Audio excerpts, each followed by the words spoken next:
บัดจำเจ็บแม่บางคนต้องอ้อคะแนนกระนองระดูบรรจุชามประเพณีเชียดในพุทธศาสนาโดยเฉพาะคือเหมือนการเตรียมในเป็นประแฮมอันนี้คือเจตตะเพียบมวยได้ออกจากได้บางปูนกรมยักษ์รอมนะระบำภูมิเสลงทำไมกำปุงสัตว์อ่างทางกายดำเบยดังแห่มหาสังกรานเนียววัดกอกแก้วนิสัมปานเสลงทำไมระบำพองเยิงนั่นไงคือเจตตะเพียบมวยนะงานนึงหลังสว่าเบยสว่าขมับสว่าสกอมสว่ากระปอ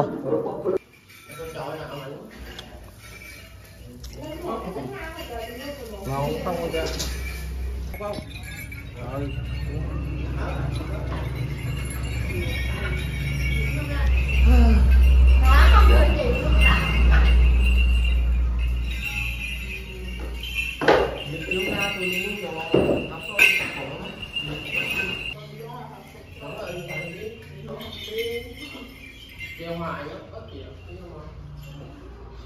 alo mười mười đó trường tế tóc ó dạ ông vồn rồi đó đây chừng mười là cái kết ra chừng mười cái xe chừng mười cái kết trường tế đó nó trường tế đấy trường tế đó chụp cục á này trường tế đó đây giặt trường tế đó cái đờ bằng ải á bằng vồn chừng mười nè đấy cái xe ra chừng mười flash là chả cái nhọn á thôi nó con này tổ nó lần làn nó sẽ bỏ công nhận lần sẽ bỏ nè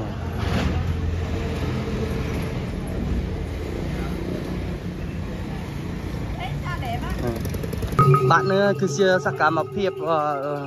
bằng bồn tặng ớt cái công nhận rồi cái chạy giảm này hoạt lên thăm mây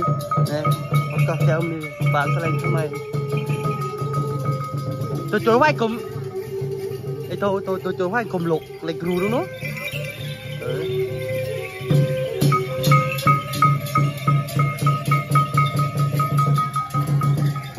chưa được chưa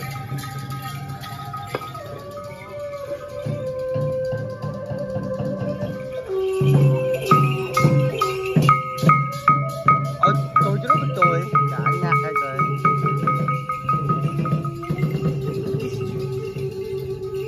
phước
คือเจียมหาสังกรานในวัดเสลงทำไมบ้าน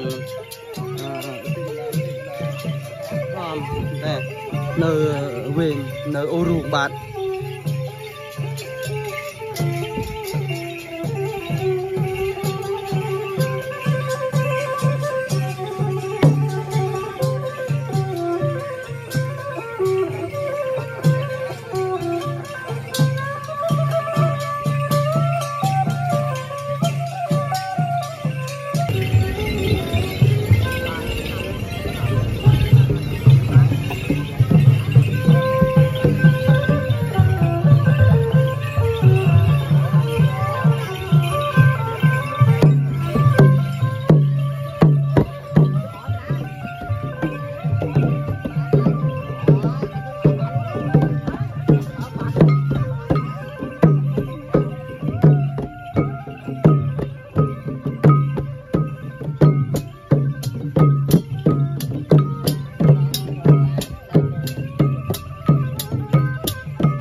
chưa tập tiếp bằng mà ha sạc rán này này ôi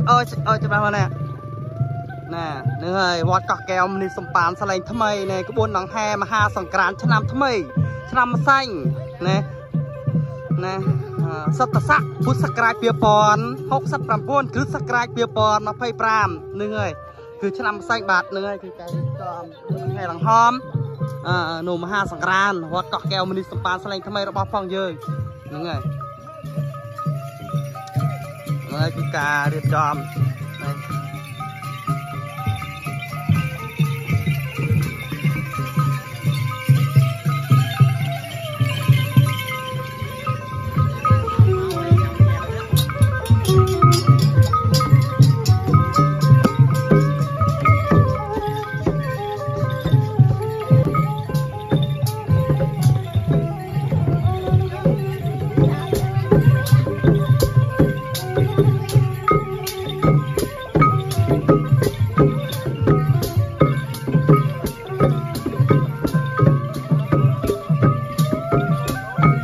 Hello cảm giác là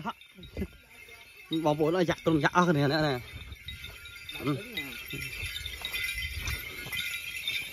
nè tùng giặt lấy mây nó lên trình rồi nơi này nơi ta này đừng bơi nhưng đừng chẳng rai chẳng rọ nó sụp trục nó cái nòng đồ bắn chuột nam cậu cả bắn chuột nam thay mây nhìn không sợ đái mình này nha nè cái cá con tròn hơi cồn dạ ròm đôi chia buôn đằng hai đằng hòm mà ha sạc rán nhiều vót cọc kéo mình sập bản lên tham mây này từ này cái chia cả đằng hai đằng hòm ở đấy ô lá hết cả thòm cực kềnh nè nè bật bòn nưng bật bòn là chẹt nè ăn là thật chẹt nè lời giờ chơi chập đầm chơi ê chối thôi nè alo chối tạt tiền này vậy chối này cái tập tiệp cụm dạ ròm được chia cái buồn đằng hai đằng hòm nôm ha sang đàn bản chấp sầm rạng đấy bây giờ person là sập đèn nửa tụp bò mặn được chia sập đèn praprat nửa nơi chơi tục giờ mang cơ rồi chỉ cùng đưa ra để tôi tuổi nó ỏng copy được chia mà ha sạc rán làm thay mày người cầm dạ ròm dạ nên cảm giác bệnh họ có chữ chứ nhầm nhảy nấu tía toàn á nè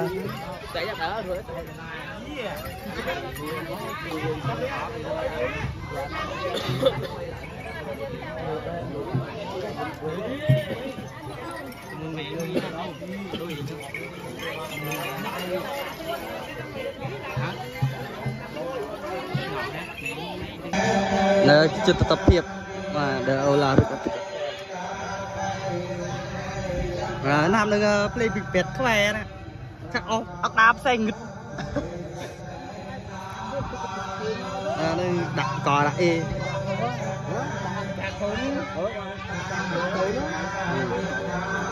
là già âm thanh á này chập đều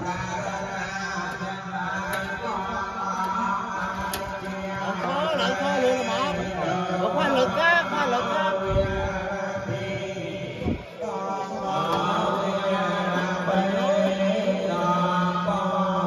mặt leo 10 cm cắt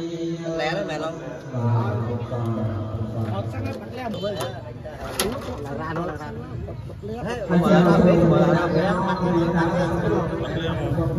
gọi là ra bên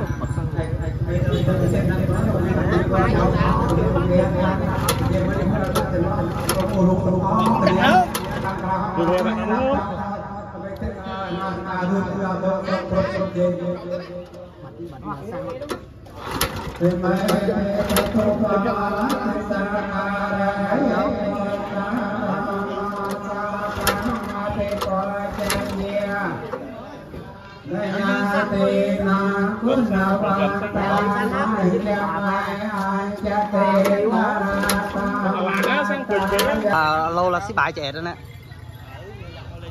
Ê xí bài trẻ cảm giác vậy. Tầng phôi. Hot rồi vậy. Rúi. Vô ca. Chạy cái néo ấy. Ca chạy cái néo ấy. Mình ca đây nè, mình ca đây. Ha sập mình nè. Dân này luôn mình ca này. Nè.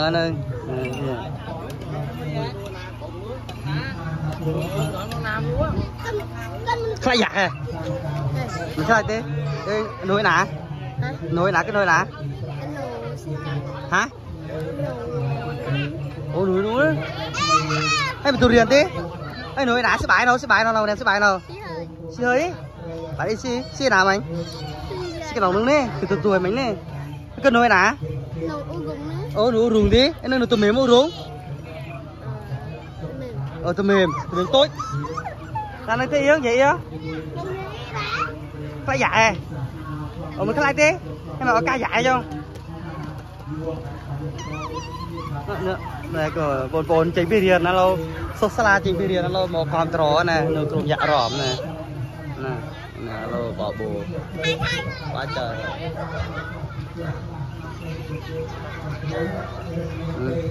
Xe bài ốc này đâu bây giờ ốc cầm lặng đó. Nè, hello, nuôi nè. Nuôi khác nâng thế, ở chuột cảnh đó nè. Nè, em tụi riêng thế ngày nâng? Chụp mà ngại, sẽ chụp tiết. Bởi ngại luôn, mình sẽ bài. Sẽ thứ bảy riêng để. Tôi nhật là cái phô sẽ bài hot trong vòng. Nâng control. Này, cái sẽ bài nè. Chụp một riêng đấy, cái sẽ bài đâu? Hơi. Này hãy đừng mở cơn nào, đừng cơn nào.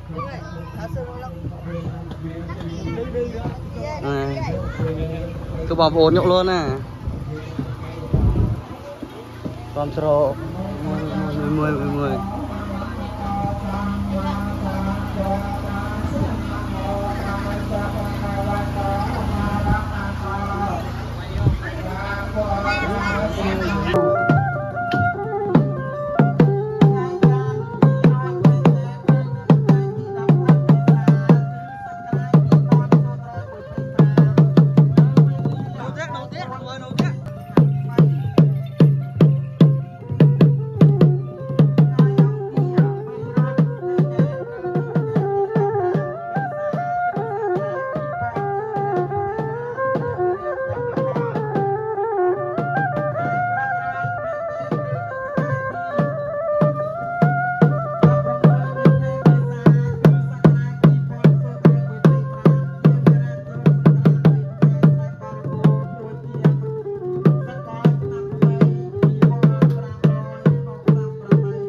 Phật thông báo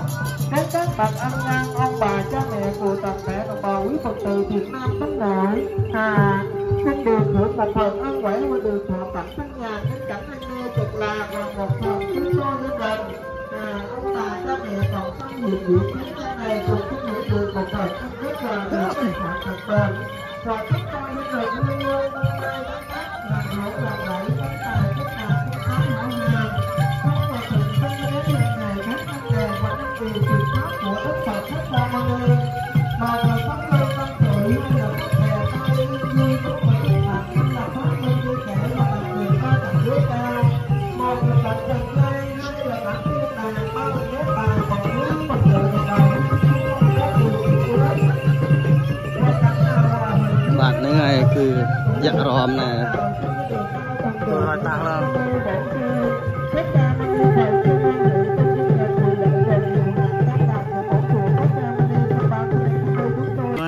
Rồi em đang quậy vậy á, em đang khóc được khóc này. Hả? Là đòi đây nha. Dạ đòi ơi. Cái cạch sỏi quậy cho mình.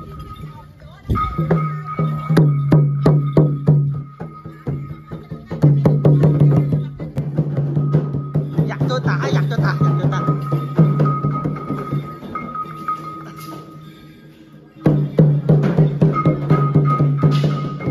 Vậy á, sốc bài vậy ơi, sốc bài chuối năm ấy, sốc bài. Ô, cái bên.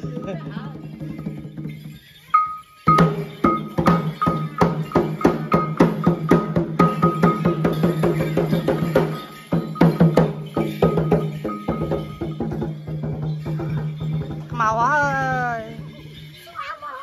Màu ơi, sao màu. Cái rồi á.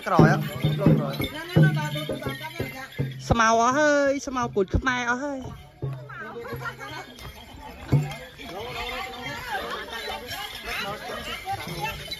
Chị có chứ?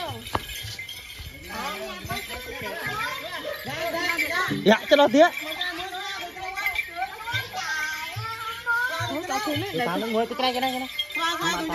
Tôi cho nào thôi. Training bàn sầm rạ. Tích. Vừa camera bộ mưa thế này. Training dặn cái đào. Trời. Cho sầm rạ à này. Cái giảm sầm. Quá đã.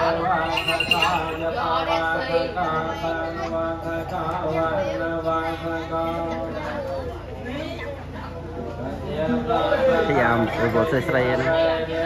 Thăm để áo. Mua cho ăn lui trường ói mùi. Trường đời cho ăn lui.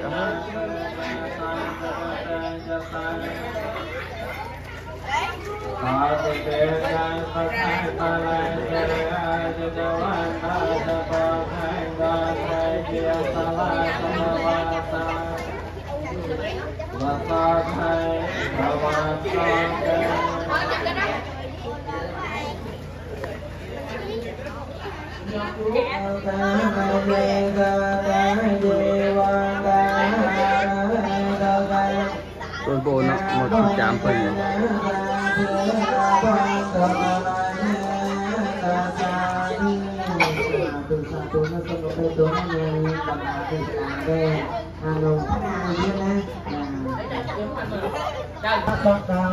Đấy, đấy.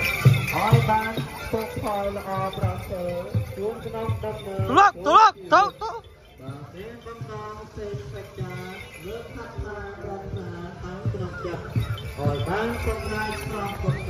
Bạn đại mố.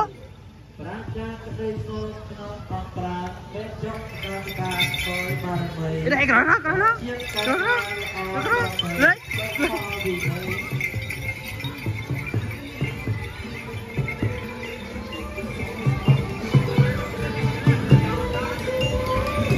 Sao bạn đừng tích.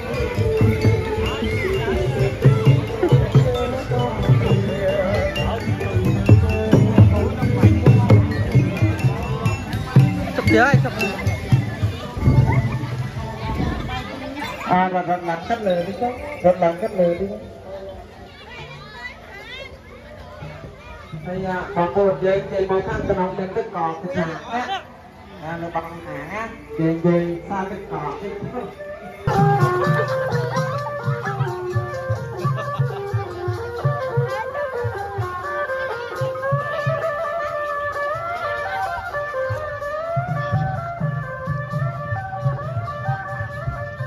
Đây.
Hello tụi mình đang đi trong rừng nè, chào các bạn nha.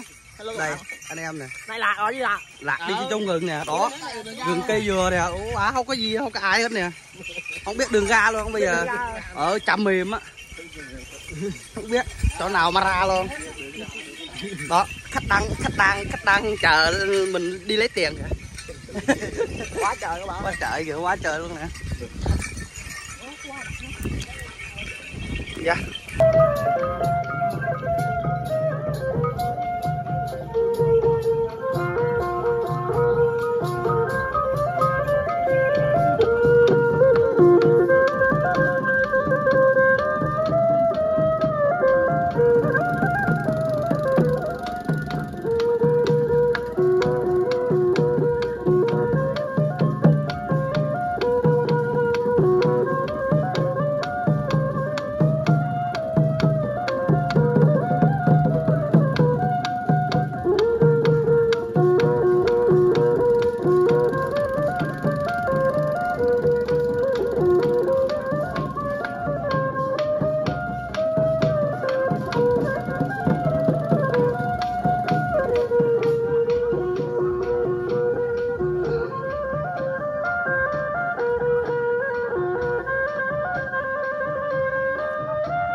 Dạ nên mùi đã chẳng tròn hòn ái đó mưa đó.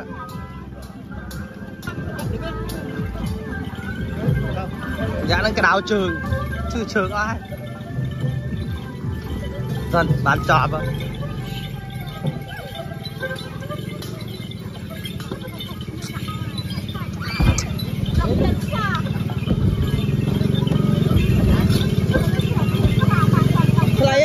Selai ya.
Ôm hộ ấy.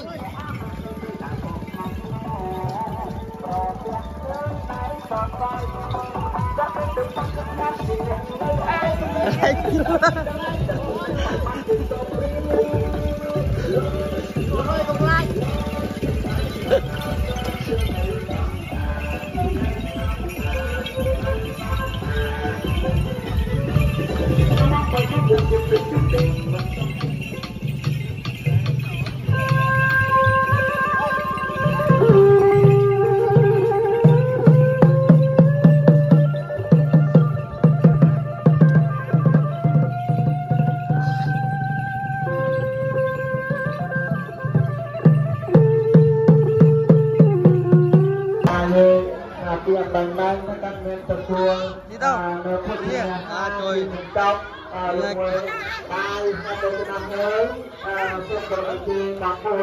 Hello, hello, chào các bạn, chào cả nhà nghe. Bữa nay được ăn bún rồi. Hello.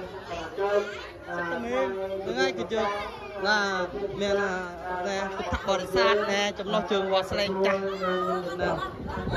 Hello, hello các bạn, hello.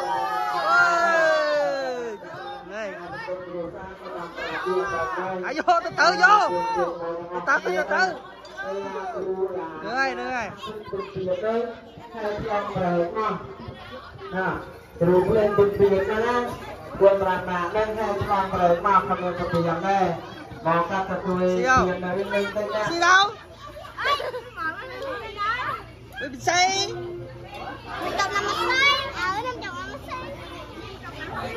nơi ai cứ bọn ôn đó đau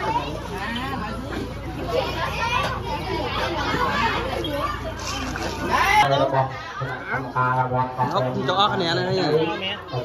mà to mà tương Này nó bụng quá bà ơi. nó bụng quá bà ơi Ăn quá. ngon ngon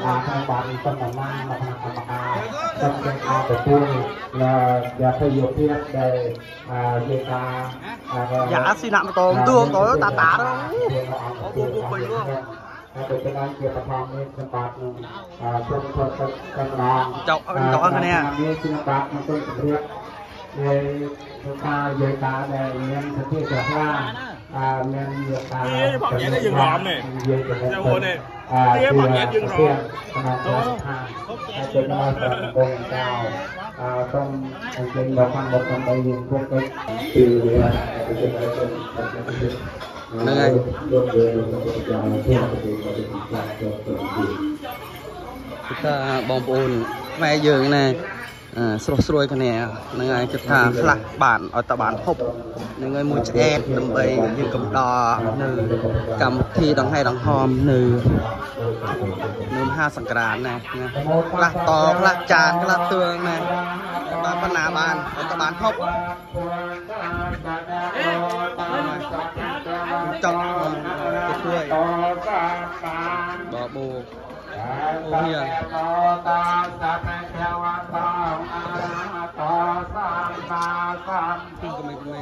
ต่าปาสัมยังพันเตเอเมจาตา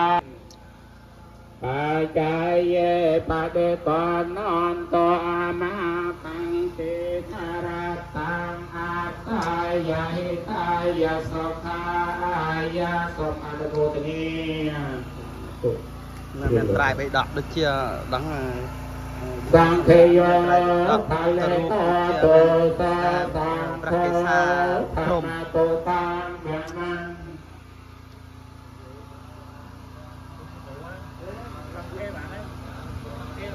นะโมตัสสะภะคะวะโตอะระหะโตสัมมาสัมพุทธัสสะนะโมอะระหะโตสัมมาสัมพุทธัสสะสนังกะไตสมัยคะไลสัพเพไตสหะเตไตสเกนะสมหะ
nhặt đi đâu nhặt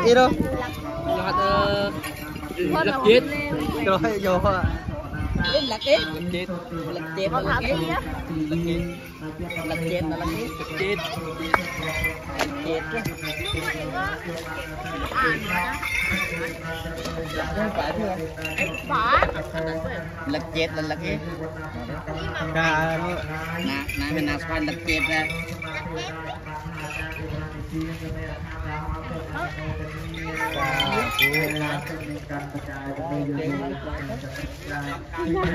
Nhanh lên đá hay xưa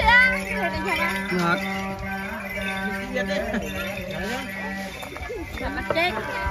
tôi thích có tết thầy trên đồ đến ngay thì đọc buồn thay về phá đưa sắc sai khi hoa hoa đồng hay rằng riêng không buồn sẽ sắc được mê địa thủy để không đã ăn phân định thủy đã lên thầy nó ấy ra thầy tâm cho cô thủy được nó không thay được mê tuôn cả con nhà học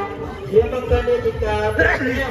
cô đến các tề vị chia bằng rây tình phí lấy các đôi với hà prong không đâu chân tô ăn hà đi tình cả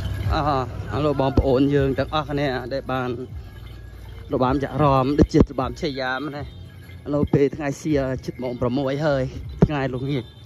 หน้าเฮยโดยเฉพาะเฮยคือกาหัดเนยโดยเชี่ยเ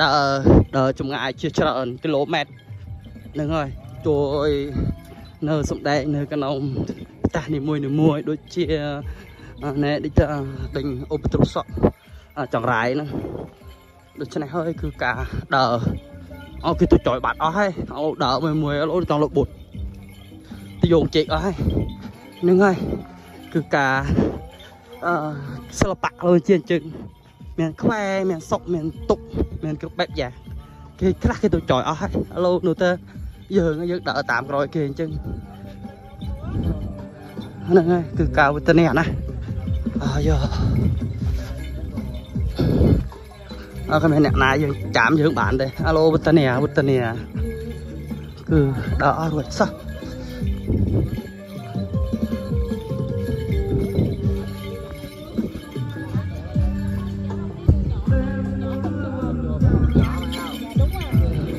cứ cả alo giờ hắt na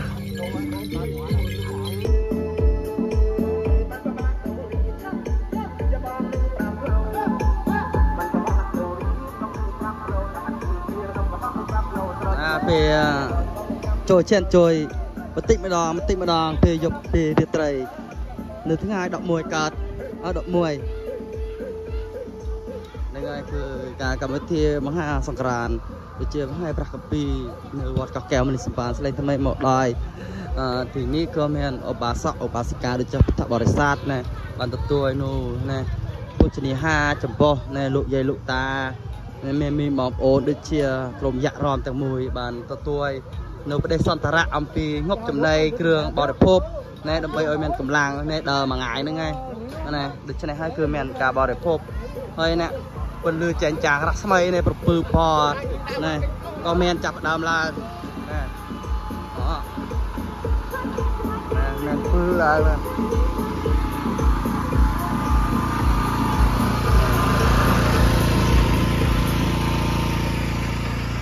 đây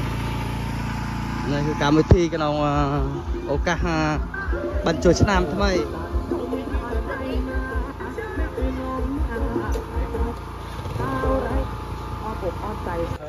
nè ta miền mục ta đã mong nè đã mong về dọc bên này chắc chuyện mong vừa đẻ nè alo bạn bật bỏ sát bạn tụi tôi nơi phô chân nè ha nè miền từng lo nằm chọc nè này lo chu nè này kêu bếp vàng rồi bom ôn đi chơi bụi đầy lục tà tôi tặng óc nè rồi mình cầm láng sẽ tranh tu hắc tiệt dạ nè dạ xí ta nằm chọc dạ cái xí sách xí im xí nằm chọc này bom ôn chơi trơn này cái lòng ca cái này đâu chỗ chân nam tham mây đâu chỗ chân nam tham mây nè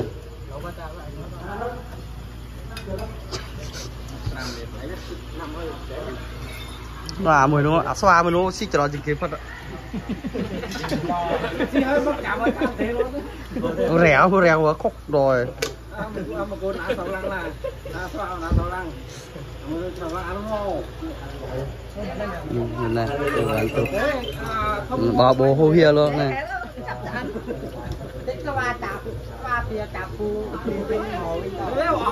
Cứ bò bồ của quê hô hia này.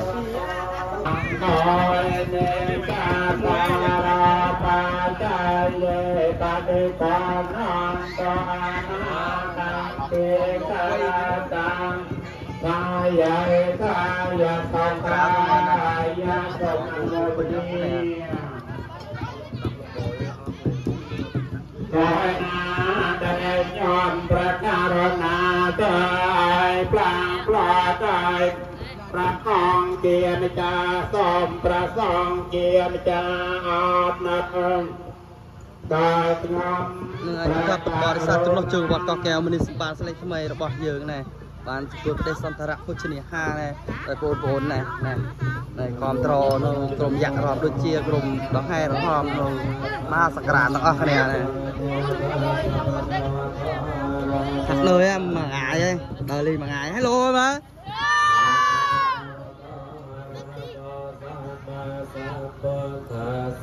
เ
ក្រុមកាត់ផ្លាកដោយមកកំអាយតូចាំគ្នានេះហ៎តាន់តូឯងកំអាយក្រុមកាត់ផ្លាកដោយមកណាទៅកំអាយតូចាំគ្នាញ៉ាំស្វាកំពុងសម្ដែងហ្នឹងតាន់ហើយ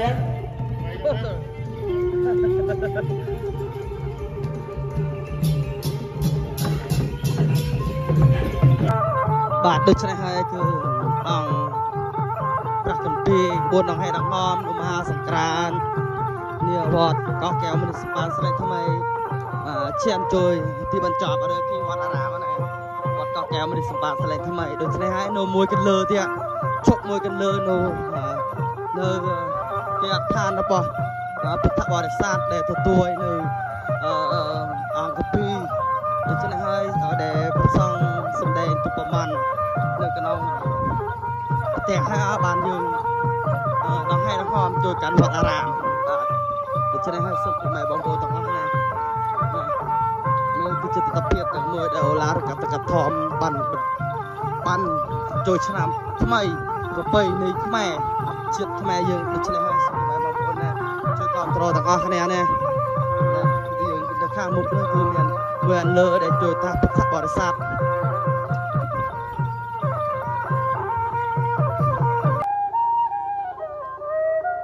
បាទនេះគឺជាទស្សនវិជ្ជាណាប្រទេសចុងក្រោយដែលយើងបានជួយនៅវត្តនេះហ្នឹងហើយដូច្នេះយើងជួយនេះយើងជួយវត្តដល់ហើយជួយវត្តសម្រាប់នៅកណ្ដាលអារាមឋាននៃវត្តកោះកែវមនីសបានស្លែងថ្មីរបស់ផងយើងបាទដូច្នេះហើយគឺការហាត់នឿយមួយថ្ងៃនៃពុទ្ធបរិស័ទដូចជាក្រុមញាក់រំទាំងមួយដូច្នេះហើយសូមអបអរសាទរទាំងអស់គ្នាណាសូមចែករំលែកបិណ្ឌកុសលដែលព្រឹកដើមនៅដងហែដងហមនៅព្រះត្រៃបិដកដូចជាអង្គគម្ពីរព្រះគម្ពីរនៃវត្តស្លែងថ្មី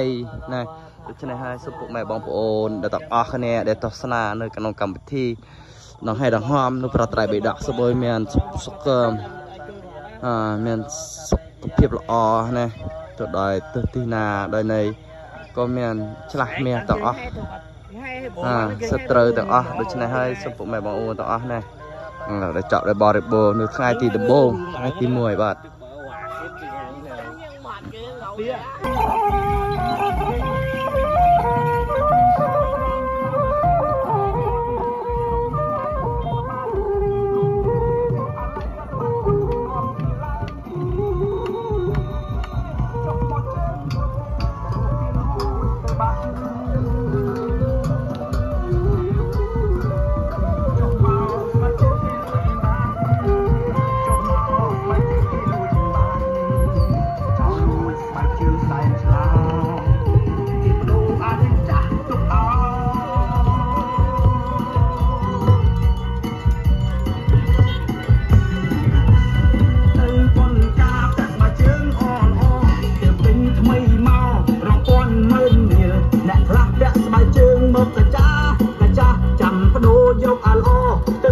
គ្រីមិនថាស្បែកជើងប្រុសមិនថា